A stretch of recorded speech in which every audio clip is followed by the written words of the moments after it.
Welcome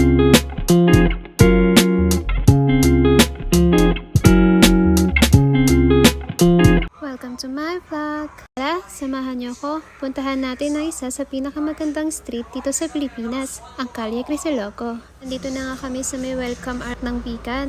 Tamang aura lang. Kasama ko nga pala dito ang one of my bestie. And nag-start na nga pala kami maglakad papasok sa loob. Pero bago ang lahat, ha-aura muna ako. O diba? Wow! Sino naman mag-aakalang alas 2 ng hapon yan? Sobrang init. Pero we choose to walk because walking is good for the heart. Piso ng mga taong nagtitipid. Kidding aside, sabi kasi ni Google, 10 to 12 minutes walk lang. Eh di ko na. Buti na lang talaga, super na-appreciate ko yung view. Maganda yung paligid, hindi umuulan. Pero sobrang init. Di bale, hot naman ako. Bawal kumontra, vlog ko to. Ganda nga dito. Ramdam na ramdam mo ang kapaskuhan. Kaya eto, tamang emote lang ako. Sige, at least sabi ko nga rin, baka gusto niya akong videoan sa part na to. Sobrang ganda kasi, parang pang intro sa mga movie. Napagod na nga kami maglakad-lakad, kaya naghanap kami ng makakainan. At eto yung unang stop na nakita namin. Maganda naman yung ambience, at literal na wala nga tao dito. Kasi gusto namin yung kami lang pinagsisilbihan. Yung kami lang talaga, walang iba.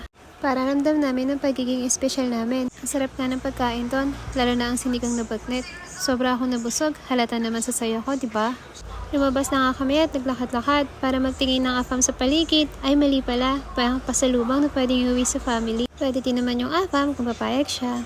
Wala nga ako makita, kaya eto, magpapasagasa na lang ako sa kalesa. Baka sakaling pansinin niya ako. Charot! Naglakad na nga ako, papunta dito sa may duyan, sa swing, kasi pagod na ako. Buti na lang talaga nagpag-rubber shoes ako, kasi kung hindi, kawawa talaga mga pa ako. Ang cute nga ng mga kabayo dito, kanya-kanyang design, kanya-kanyang forma. Parang ayaw ko nga silang sakyan kasi ikaw lang naman ang gusto ko. Uy, ba't may ganun? First stop na namin dito sa may museum. Sobrang vintage ng mga bagay dito. Ang ganda. Habang iniikot ko nga tong lugar na to, naalala ko ang Maria Clara. Pakiramdam ko, dito talaga sila nag-shoot. Same na same talaga yung location.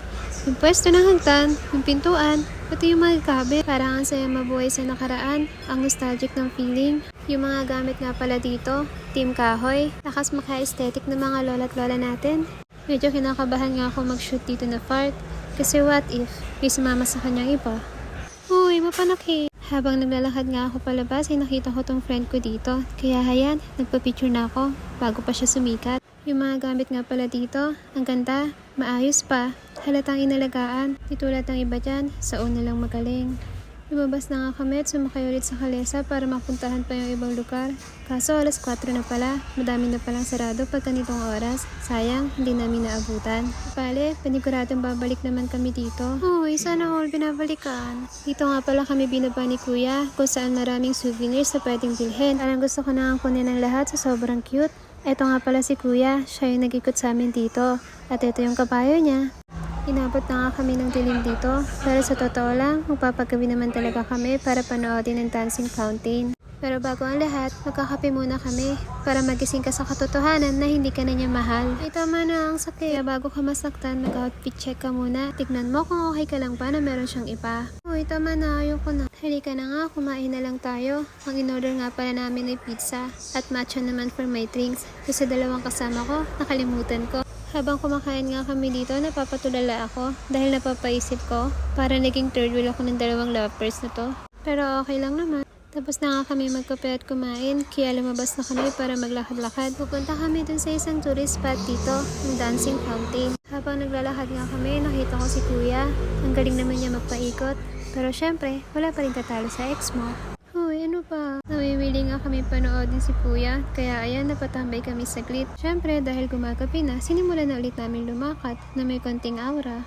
O diba, ang saya namin, parang di scripted. Nandito na nga pala kami. Buti na lang wala pa masyadong tao at nasa harapan kami. Paniguradong mababasa kami kapag nagsimula na to. Wala pa nga lumalabas pero ang ganda na ng view. Kaya heto, magsiselfie muna kami ng friend ko. At maya-maya nga lang ay nagsimula na siya. Kitang-kita mo ba yung pagtaas ng tubig? Ang ganda, diba?